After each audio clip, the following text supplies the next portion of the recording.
respek en liefde. Efesiërs 5 vers 33 sê, laat elkeen sy eie vrou lief hê, soos hy homself liefhet, en laat die vrou haar man eerbiedig.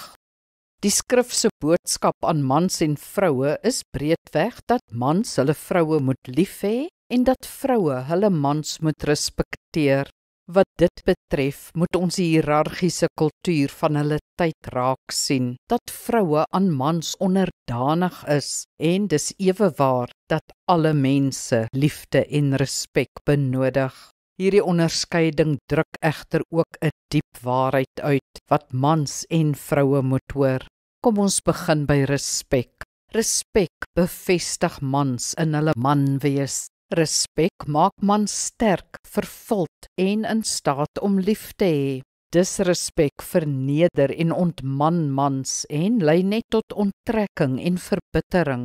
Dit ontbind die verhouding. Vroue moet dus op hulle taal en houding let. Mans het ook 'n taak hier.